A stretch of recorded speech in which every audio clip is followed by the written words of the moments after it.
Assalamualaikum warahmatullahi wabarakatuh.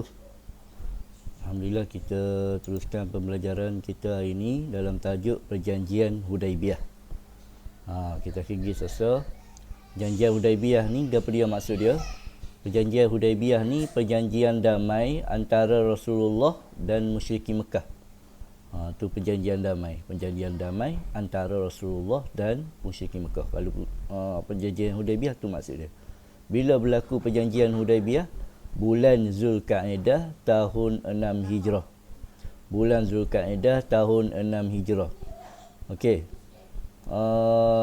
Perjanjian Hudaibiyah ni diberi nama Hudaibiyah bersempena nama tempat. Hudaibiyah ni satu tempat berhampiran dengan Mekah.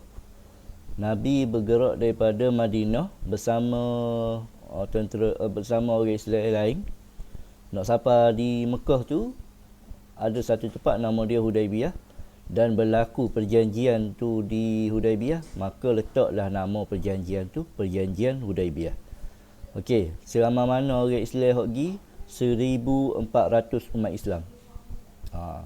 1400 berserta dengan sekali dengan Nabi tu, ikut Nabi pergi ke Mekah tapi tak boleh nak masuk.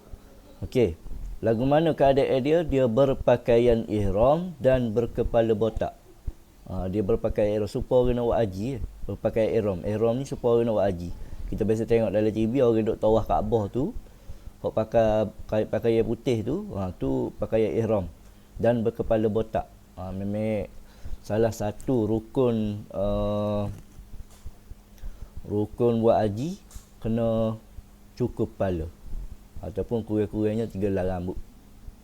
Okey. Baik, tu yang pertama. Seterusnya kita pergi isi kandungan perjanjian Hudaibiyah. Gapo isi kandungnya tu? Hok Nabi sign perjanjian Hudaibiyah tu, gapo dia kandungnya dia? Kita ketahui hari ni. Yang pertama, isi kandungan dia, orang Islam tidak dapat memasuki Mekah pada tahun tersebut, tetapi boleh memasuki pada tahun hadapan dengan membawa pedang yang bersarung dan tidak lebih 3 hari. Okey. Orang Islam tak boleh nak masuk Mekah tahun tu, tahun hijrah tu, tahun perjanjian tu tak boleh nak masuk, tapi boleh masuk tahun depan. Maknanya tahun ke-7 boleh masuk. Boleh bawa pedang ataupun apa-apa senjata dalam keadaan bersarung. Boleh bawa dalam keadaan bersarung dan boleh duduk di Mekah tidak lebih daripada 3 hari. Tu tak lebih pada 3 hari. Kalau lebih, orang Mekah boleh higap, kena tahan. Tu yang pertama, perjanjian Hudaibiyah. Perjanjian kedua, genjatan senjata selama 10 tahun. Okey, genjatan senjata ni maksud dia tak akan perang. Tak perang selama 10 tahun. Dia perang, dia buat perjanjian tahun 6 dan 10 tahun lepas daripada tahun 6 Hijrah tu. 10 tahun lepas tahun 6 Hijrah tu. Tu genjatan senjata 10 tahun. Yang ketiga, penduduk Mekah yang lari ke Madinah mesti dihantar pulang. Namun penduduk Madinah yang lari ke Mekah tidak perlu dihantar pulang. Okey. Penduduk Mekah hok lari ke Madinah tak payah hantar. Kena hantar klik. Siapa dia orang Mekah hok lari ke Madinah kena hantar klik. Tapi orang Madinah hok duduk di Mekah tak payah hantar klik. Tu perjanjian dia. Kita tengok perjanjian ni macam seakan-akan berat sebelah, tapi inilah sebab, antara salah satu sebab orang Islam boleh masuk kota Madinah dan menyebabkan orang kafir Quraisy jadi kaum lemah. Ni perjanjian dia. Yang keempat, tidak boleh terlibat dalam perang yang melibatkan wilayah jajahan kedua-dua pihak.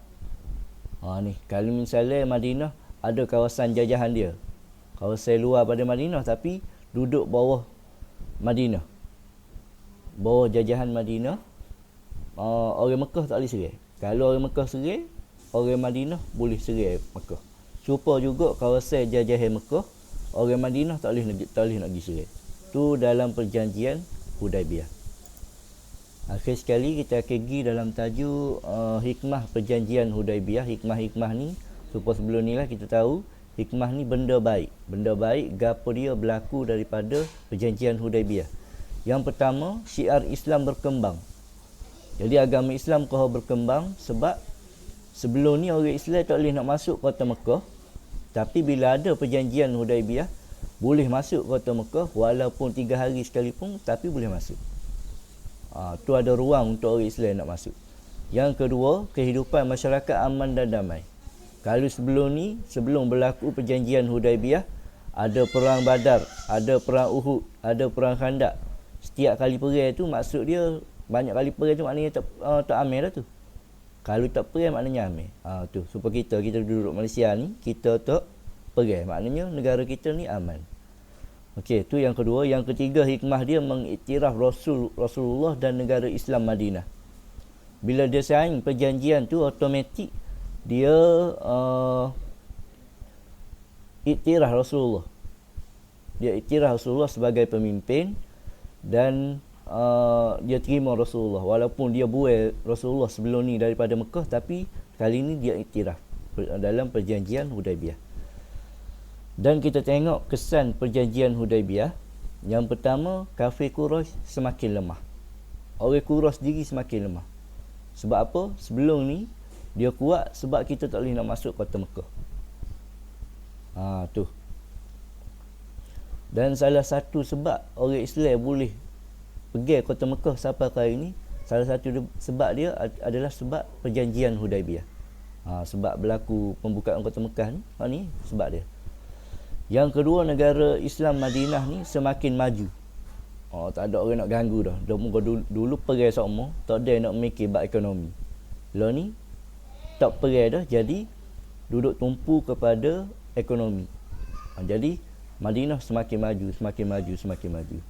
Yang ketiga, akhir sekali, agama Islam berkembang tanpa gangguan musyrikin Mekah. Kalau sebelum ni sama nak tahu, boleh kata nak tahu perang sama dengan Mekah. Perang Badar, perang Uhud, perang Khandaq, perang sama. Last sekali, bila ada perjanjian Hudaibiyah ni, orang musyrikin Mekah tak ada dah bagi gangguan kepada Nabi Muhammad sallallahu alaihi wasallam. Okey, sekadar tu saja untuk tajuk perjanjian Hudaibiyah. Kalau ada tak faham boleh tanya. Sekadar tu dulu daripada Ustaz. Assalamualaikum warahmatullahi wabarakatuh.